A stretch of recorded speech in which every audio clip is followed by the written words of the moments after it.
The Book of Judges, Chapter 1. After the death of Joshua, the children of Israel asked of Yahweh, saying, Who should go up for us first against the Canaanites, to fight against them? Yahweh said, Judah shall go up. Behold, I have delivered the land into his hand. Judah said to Simon his brother, Come up with me into my lot, that we may fight against the Canaanites, and I likewise will go with you into your lot. So Simon went with him. Judah went up, and Yahweh delivered the Canaanites and the Perizzites into their hand. They struck 10,000 men in Bezek.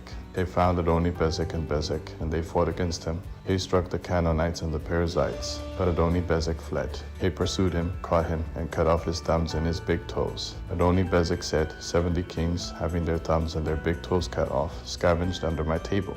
As I have done, so God has done to me. They brought him to Jerusalem, and he died there. The children of Judah fought against Jerusalem, took it, struck it with the edge of the sword, and set the city on fire.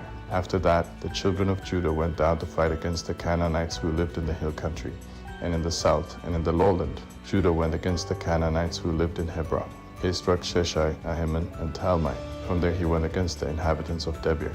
Caleb said, I will give Achsah my daughter as wife to the man who strikes Kiriath-Sepher, and takes it. Othniel the son of Kenaz, Caleb's younger brother, took it, so he gave him Achsah his daughter as his wife. When she came, she got him to ask her father for a field. She got off her donkey, and Caleb said to her, What would you like? She said to him, Give me a blessing, because you have set me in the land of the south. Give me also springs of water. And Caleb gave her the upper springs and the lower springs. The children of the Kenite, Moses' brother-in-law, went up out of the city of palm trees with the children of Judah into the wilderness of Judah, which is in the south of Arad.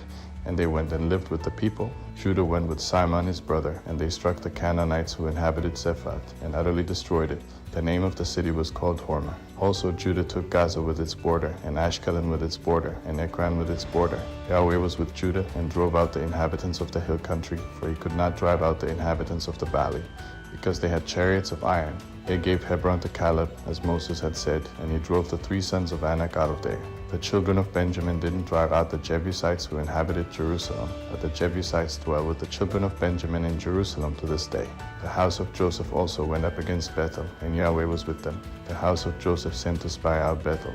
The watchers saw a man come out of the city, and they said to him, Please show us the entrance into the city, and we will deal kindly with you. He showed them the entrance into the city, and they struck the city with the edge of the sword, but they let the man and all his family go. The man went into the land of the Hittites, built a city, and called its name Luz, which is its name to this day.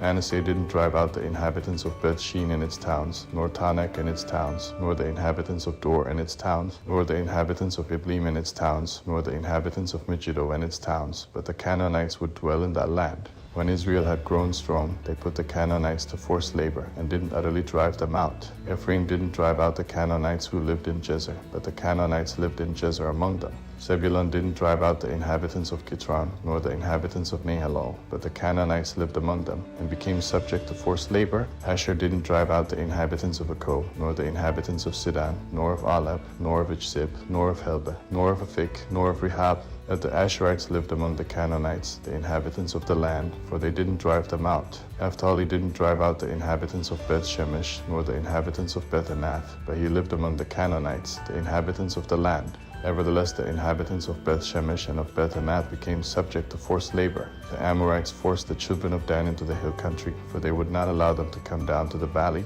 But the Amorites would dwell in Mount Heres, and Aijalon, and in Sholbah.